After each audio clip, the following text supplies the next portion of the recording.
কি পড়ছিস? কি দেখেও পড়তে পারিস না? ওটা বিচার মধুসূদন কেমন পড়াশোনা করছে কালাচাঁদ বাবু? আগে মধুসূদন খুব দুষ্টু বটে, কিন্তু পড়াশোনায় খুব মজবুত। কখনো একবার দুইবার বলে দিতে হয় না। যেটি আমি একবার পড়িয়ে দিয়েছি সেটি কখনোই ভোলে না। বটে। তা আমি আজ একবার পরীক্ষা করে দেখবো।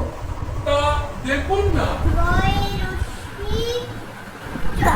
মাস্টার মশাই এত মার মেরেছে, আজও পিঠ চড়চড় করছে।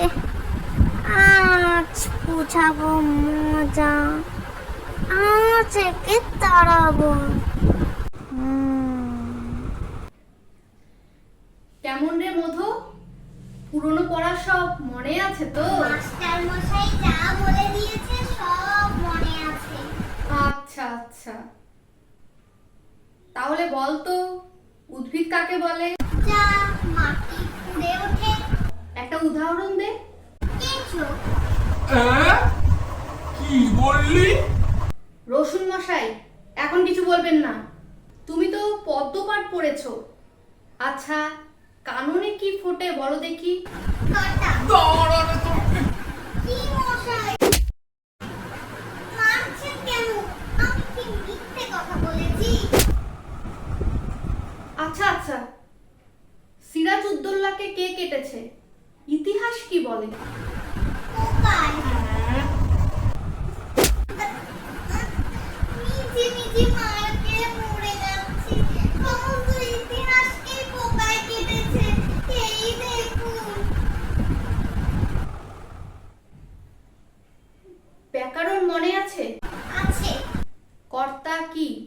একটা উদাহরণ দিয়ে বুঝিয়ে দাও দেখি। আগে কর্তা ওই পাড়ার জয়মুন্সি। কেন বলো দেখি? কি ক্রিয়াকর্ম নিয়ে থাকে? তোমার মাথা। ষষ্ঠী তৎপুরুষ কাকে বলে? জানি নে। তা বিলক্ষণ জানি। ষষ্ঠী তৎপুরুষ। অঙ্ক শিক্ষা হয়েছে? হয়েছে। আচ্ছা আচ্ছা, তোমাকে ধরো 6:30টার সন্দেশ দেওয়া হয়েছে খেতে। তুমি সেটা 5 মিনিটের মধ্যে খেয়ে যতটা বাকি রয়েছে সেটা তোমার ছোট ভাইকে দিয়ে দিলে। তোমার সন্দেশ খেতে সময় লাগে 2 মিনিট। তাহলে তুমি তোমার ভাইকে কতগুলো সন্দেশ দিলে? একটাও না। কেমন করে? সবগুলো খেয়ে ফেলবো। দিতে পারবো না। আচ্ছা আচ্ছা, বেশ। এবার বলো দেখি, একটা বটগাছ যদি প্রত্যক্ষ ইঞ্চি করে উঁচু হয়, তবে যে বটটি বৈশাখ মাসের পয়লা 10 ইঞ্চি ছিল, ফিরে বৈশাখ মাসে এর পয়লা সে কত ইঞ্চি হবে? যদি না গাছ বেঁকে যায় তাহলে ঠিক বলতে পারবি।